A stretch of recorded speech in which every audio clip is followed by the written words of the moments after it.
Bakit tumawag si Victor? Tinatanong niya yung number ni Roman. Siguro nagpauhan na yun. Nalaman niya na siguro yung totoo tungkol kay Isel. Buti naman.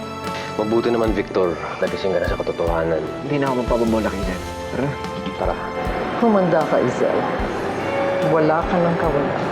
Sasubik tayo! Babayaran kita kahit magkano basta bilisan mo! Hindi na namin makita si Zel. Mukhang nakaamoy yung walang hiya. Ma'am, hindi na rin po namin makontak yung number niya eh. Nagtatago na siguro siya ngayon. Sa isang ulap, nawala lahat ng pinagtrabahuan ko. Bakit na naman po kayo umiiyak? Hindi na kita mabibigyan naman ng kinabukasan. Mahirap na tayo. Tama na. Ganun ba, Victor? Hayaan mo, naniniwala ako na isang araw mahuli din yan si Isel. Sige. Ano pong nangyari? Bakit po hindi nahuli na namang Victor si Aling Isel? May nagtitip yata eh. Sino naman kaya? Yun yung pinag-iimbestigahan ngayon nila, Roman. Iniimbestigahan? Oo nga eh. Sana mahuli na yan, nagtitip na yan para sana makapagbayad na si Isel sa batas. Huwag naman sana. Anong sabi mo? Anong sabi mo? Sana mahuli na yung nagtitip. Di ba? Matinik na pulis po si Mang Roman, kaya sigurado mahuli niya po kung sino yung nagtitip kay Aling Isel. Good luck sa kanya. Tignan ko lang kung malaman pa ni Roman na ako insider ni Isel. Ay, nako. Mag-ingat ka pa rin, ano? Baka mamaya, pag nagka-booking ka itong si Isel, ilaglag ka. Eh, sino naman lalaglag niya? Si Arnel Kiambao. Kaya nga, iniba ko yung pangalan ko sa kanya, di ba? Tsaka naisip ko na yan nung una pa lang. Gumawa pa nga ako ng bank accounts para mas convincing yung pagkatao ko. Okay, kaya naman siya maghuhulog dyan sa bangko mo. Eh, wala pa siya sinasabi. Ano? Nagbigay ka ng libreng impormasyon kay Isel? Nagpaisa ka? Mukha ba nagpaisa? Ako may isahan. Wala yun sa diksyonaryo ko. Basta turing mo na lang na malaking time deposit yung ibabayad sa akin ni Isel na pwede nating pagkaperahan in the future. Attorney, mababawi pa ba namin yung perang ninakaw sa amin ng Isel? Certainly. Pero hindi pa sa ngayon. Kung talagang ninakaw ni Zel ang pera niya, kailangan muna nating mapatunayan ito sa korte. At sinasabi ko sa inyo, it's going to be a long and exhausting trial. Pero paano kung kunin lahat ni Isel yung pera namin sa bangko? Mababawi pa ba namin yun?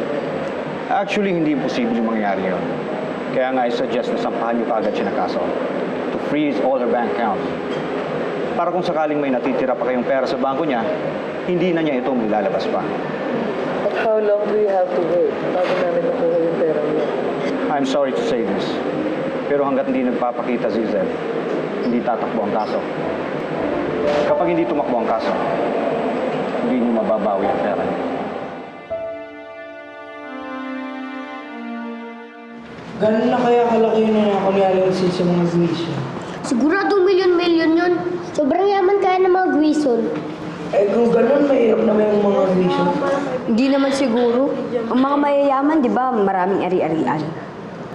Gusto na kaya si Elisa sa mga nangyayari sa pamilya niya?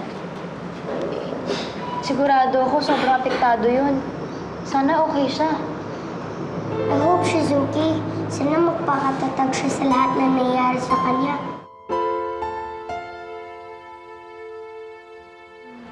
Elisa, anak! Nay! Ang ginagawa mo? Nagdodrawing ka ba? Gusto ko nga po sana eh. Pero hindi po ako makapag-umpisa. Bakit naman? Nagali lang po ako kay Itay tsaka po kay Lola. Nangombrero po kasi sila kasi nakatakas po si Mama Isel. Ganun ba? Alam mo, anak, ang Diyos kasi binibigyan niya tayo ng pagsubok sa buhay. Binibigyan niya talaga ng pagsubok yung tao sa buhay. Pero, bakit po ganun? Tayo na lang po lagi yung binibigyan ng problema. May ibang tao pa naman po, di ba? Kasi anak, gusto niya maging matatag tayo. Para sa susunod na unos na dumating sa buhay natin, kayang-kaya na natin.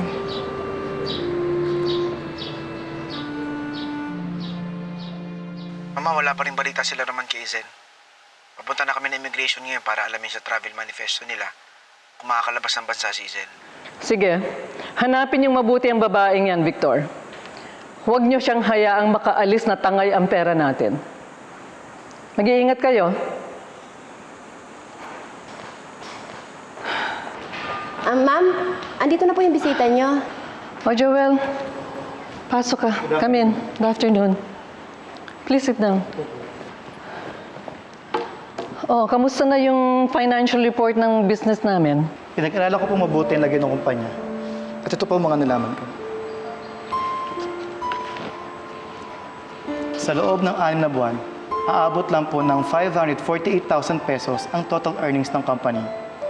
Hindi pa po dyan kasama ang overhead expenses tulad ng advertising, insurance, repairs, taxes at bills na kailangan pa pong isettle sa loob ng kalahating taon. 138 million ang liabilities ng kumpanya ko? Wala pa po dyan ang labor, direct supplies and expenses ng kumpanya. Bali, pag sinuma po natin, aabot po ng 154 million pesos. Ang kailangan niyo pong isettle sa kumpanya. Oh my God! Paano ko may sasalba ang kumpanya ko? Makaka-recover pa bang business ko? Didiretsuhin na po kita. Nalugi na po ang furniture company ninyo. And the only way to save it is to sell it.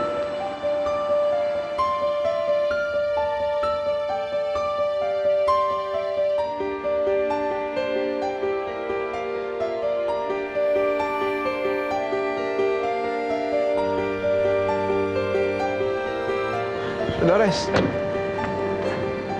uwi ka na ba? Hatid na kita. Hindi. Ayos lang. Madali lang naman sumakay. Dolores, gusto ko sana humingi sa'yo ng tawad eh. Para sa naman. Sa mga nangyari tungkol kay Zen. Kung sana pininawalaan kita noon, sana hindi nangyari yung mga ganitong bagay. Alam mo, Victor, aaminin ko, medyo sumama talaga yung loob ko sa'yo kasi sa kabila ng pagmamalasakit ko, nagawa mo pang masamain yung pagtulong ko sa'yo. Pero hayaan mo na. Huwag mo nang isipin yun. Hindi naman ako yung tipong nagtatanim ng galit sa tao eh. Dolores, napakabait mo talaga, no? Maraming salamat at nagmamalasakit ka pa rin sa amin.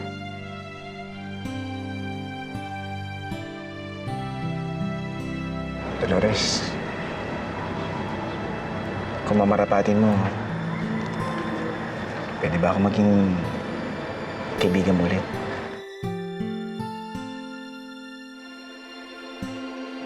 Oo naman.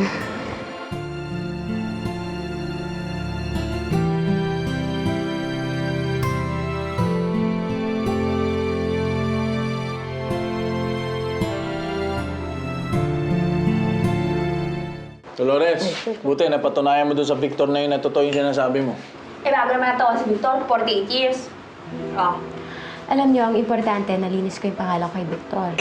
At magkaibigan na kayo ng Victor. Kung ganun po ba, malaya na kami pumunta ron kahit kailan. Ano ba kayo? Si Mang Victor pa lang na nakikipag-ayos kay Chang Dolores. Hindi si Doña Claudia. Mataas pa rin yun hanggang ngayon. Pero ngayon naghihirap na sila. Kailangan niyang bumaba sa pedestal na kinauupuan niya.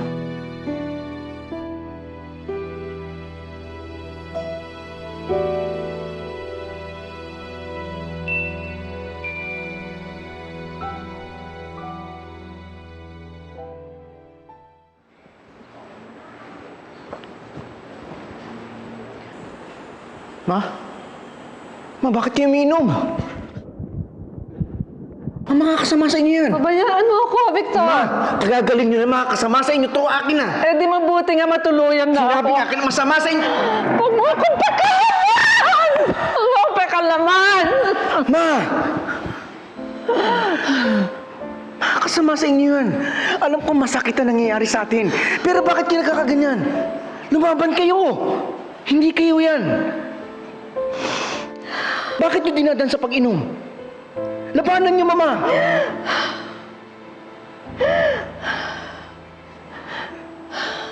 Nawalan ang lahat sa atin, Victor. Pati yung negosyong itinayo ko. Paano pa ako lalaban? Paano?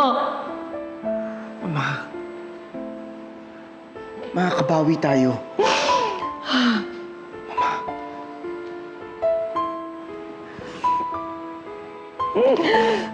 Mama, pagsubok lang to, Mama. Malalampasan din natin lahat ng to. Hindi, Victor.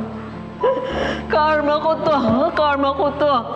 Dahil sa lahat ng pang-aaping ginahaw sa mga tao, yung mga pangungutya ko sa iba, yung pang-aabuso ko sa kanila, pinaparusahan ako. Diba ang importante, buo tayong pamilya? Ako, ang apo mo nandito. Hindi ka namin iiwanan. Pabangon tayo.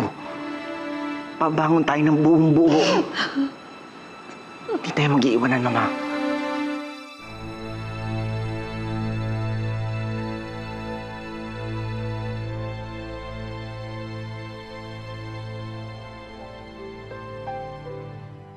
Palaboy-laboy sa lansangan, kami walang matutuluyan. Ang buhat ay tila bumibigat pa. Makakaya ko ba? Lakad sa lansangan, tila walang patutunguhan. Ang bukas ay may maihahatid pa, basta't kasama ka. Tulak-tulak kariton, pataas sa riles. Pilit na nag-iipon, pambili ng diles. Daputin mo sa kahon, retaso na pambihis. Isang baldeng tubig, sabon, basahan na panglinis ng kotse. Punasan ng dungis na pinahid ng buhay sa pagkatao. Higpitan mo ang kapit, wag na wag kang bibitaw, wag kang magagalit. Dahil pagmamahal lang ang dapat ginagamit. Palaboy-laboy sa lansangan, kami walang matutuluyan. Ang buhat ay tila bumibigat pa. Makakaya ko ba? Lakad sa lansangan, tila walang patutunguhan. Ang bukas ay may maihahatid pa, basta't kasama ka. Tulak-tulak kariton, pataas sa riles. Pilit na nag-iipon, pambili ng diles. Daputin mo sa kahon, retaso na pambihis. Isang baldeng tubig, sabon, basahan na panglinis ng sahig. Sakit, pait na dinanas, lupit parang damit na kinupit ng matalas. Daputin ang butil kahit di magkaparehas. Kahit batang yagit ay may karapatan sa bukas. Sising, pahinga ka na. Ako na magbibigay kay Jerry.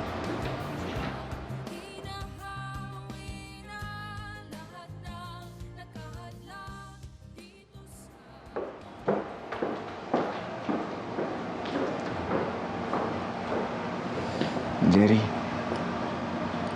maraming salamat sa ginugol mong serbisyo sa amin, ha? Napakabuti mong tao. Maraming salamat din po, sir. Pag nagtayo po kayo ulit ng negosyo, sir, tawagan niyo lang po ako, sir. Sige po. Una na po ako, sir. Jerry, pagdamutan mo na to, ha? Maraming salamat po. Mag-ingat ka. Sige po. Ma'am, maraming salamat po. Kahit ano pang hamon, hindi ako yuyuko. Ikaw ang kalakasan at aking tagabuo. Palaboy-laboy sa lansangan, kami walang matutuluyan. Ang buhat ay tila bumibigat pa. Halika na. Makakaya ko ba? Lakad sa lansangan, Nauna ka na. Iwan mo muna ako. Mahintay na lang kita sa baba, ha? may maihahatid pa, basta't kasama ka. Palaboy-laboy sa lansangan, kami walang matutuluyan. Ang buhat ay tila bumibigat pa. Makakaya ko ba? Lakad sa lansangan, tila walang patutunguhan. Ang bukas ay may maihahatid pa, basta't kasama ka. Basta't kasama ka. Basta't kasama ka.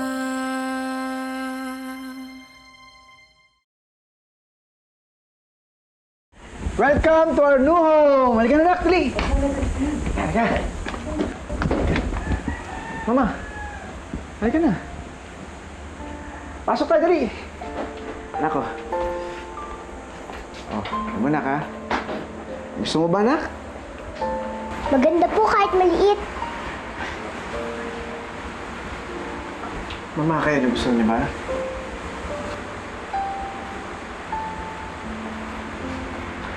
Mama, alam ko, malit lang itong bahay natin, pero masasanay din kayo.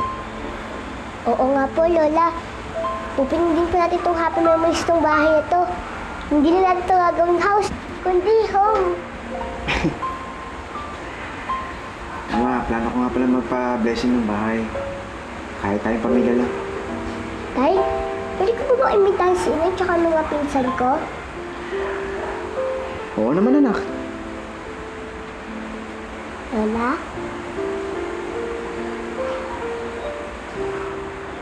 Talaga po? Yay! Tay, pero po ng phone niyo. Sige, ito. Tawag mo na nanay mo.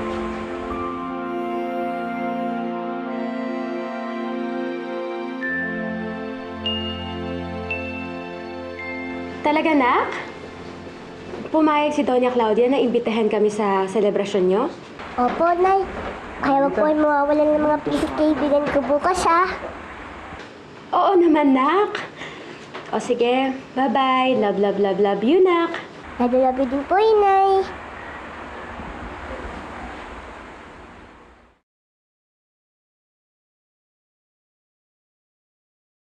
Chang, totoo po ba yung narinig namin? Pumayag si Doña Claudia na pumunta tayo sa bahay nila. Milagro, di ba nga allergic sa atin? Parang ayoko pumunta.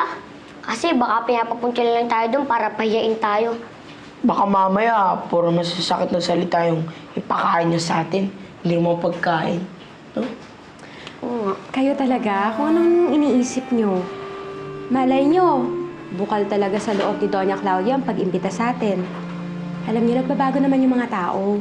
Hindi naman porke masama, habang buhay ng masama yung tao.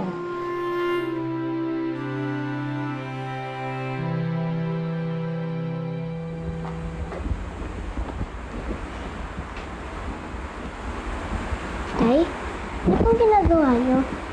Anak, hinahanapan kita ng bagong school na matatransferan. Anak, hindi ko na kasi kaya yung tuition fee dun sa dati mong eskwelahan eh. Okay lang ba ililipat kita ng eskwelahan? Okay lang po kahit saan niyo po ako enroll. Basta po makapag-aral po ako. Napakabait mo talaga, anak. Napaka-understanding mo talaga. Pero saan ba galing? Nag-pray po kasi ako eh. Okay. Pinagdasal mo. Nag-thank you po ako sa kay Papa Jesus. Nag-thank you po ako na okay niyo po kung pumaya ako kay Lola. Thank you po ako na makita ko po sila bukas. Nag-thank you rin po ako na kahit maliit itong bahay natin, may natitirahan po tayo. Ano pang iniling mo sa kanya? Wala po. Wala, bakit? Kasi po meron na po akong lahat. Meron na po akong pamilya, meron naman po akong kaibigan na lagi nandyan. Di ba po yun lang naman po importante para mabuhay ang isang tao, di ba? Oo naman. Kaya dito, nak. Alam mo ikaw, bata-bata mo pa pero ang lawak-lawak na naisip mo. Kasi pangangya ka para baka sakaling mahawa ko sa'yo.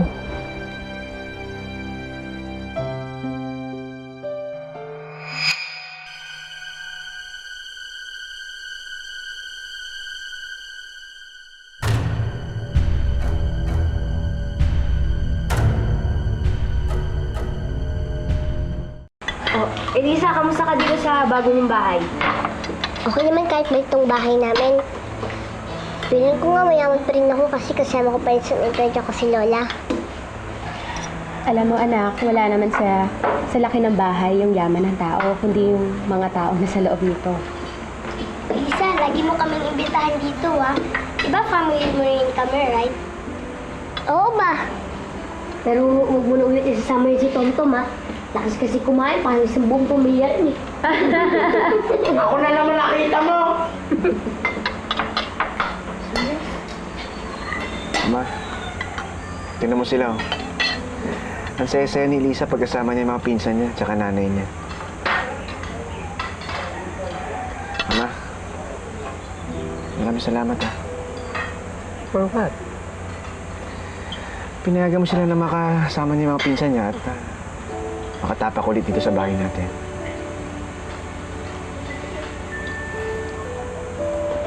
Elisa, mauna na kami. Baka matraffic ka kami. Sayang wala si Ate Jam, no? Hayaan mo, nagpapagaling lang sa ospital. Next time, na-reunion natin, kasama na siya. Tama. Anak, sa susunod, ikaw naman dumalaw sa amin para ipagluto kita ng paborito mong pagkain. Talaga po. Sige po, bukas sa bukas pupunta po ako sa atin. Tay, pwede po ba? Oo naman, anak. Yay! Salamat po, Tay! Sige na, anak. Bahala ka na sa mga pinsan mo. Hatid ko na sila. Oh, sige, Lisa. Bye, Lisa. Bye-bye. Ingat ka. Ingat. Oh, tigat mo? Patingin nga. Dolores? Pwede ba kitang makausap sandali?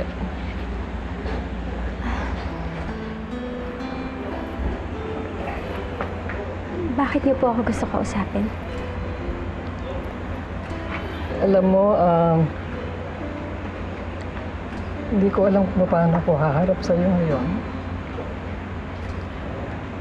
Dahil hiyang-hiya ako sa mga naging atraso ko sa iyo. Buong buhay ko, naging makasarili ako. Naging matapobre ako. Kasi akala ko hawak ko ang mundo eh. Lahat ng tao, tinapatan ko ng salapi. Dahil sa pag-aakala ko, lahat ng tao may kanya-kanyang presyo. Pati na rin ikaw.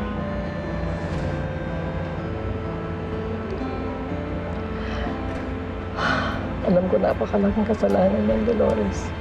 Walang kapatawaran. Pero sana, isang araw, magawa mo. Patawarin mo ako sa lahat ng kasalanan ko sa'yo. Alam niyo, matagal ko na po kayong pinatawad. Kahit masama yung pakikitungo niyo sa akin, alam kong meron kayong taglay na kabaitan dahil mabuti po ang pagpapalaki niyo sa anak niyo at sa apo niyo.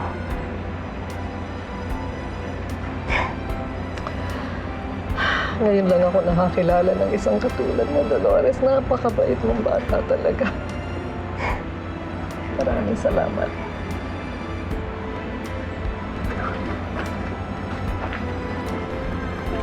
Maraming salamat. Buhay ang isang gabi na walang huwaran ng nakikita. Ang kanyang buhay na kay mait sa mundo. Kitang-kita ko yung saya sa mukha ni Elisa nung sinabi ko happy siya dun sa bahay nila. Nga, no? Tahimik na yung buhay niya. Saya. Ganda rin nangyayari sa buhay ni Elisa, no? Dami niyang pinagdaanan, tapos sa dulo siya pa rin yung nagwagi. Natapos yung kay Mang Rex, kay Mang Baldo, tsaka kay Aling Lulu. Siguro naman wala nang magugulo sa kanya ngayon. Anong siguro? Sigurado na yun. Siyempre. Ilatid na tayo.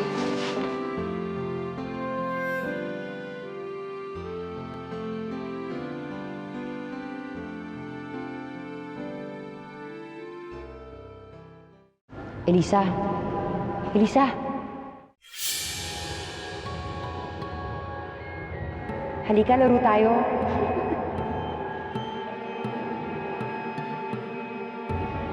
Elisa. Elisa. Halika, laro tayo.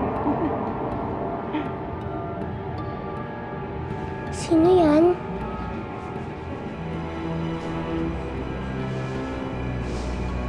Elisa.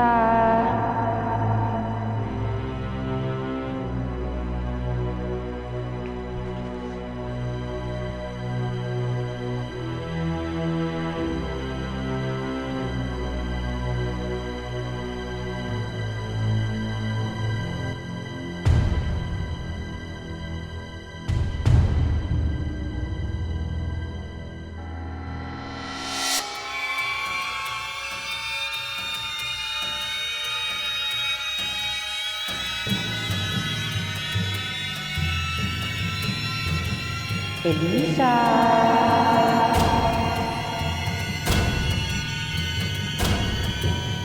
Ma'am Dolores, natutuwa ako sa anak natin. Ang bilis niya nakapag-adjust. Oo nga eh.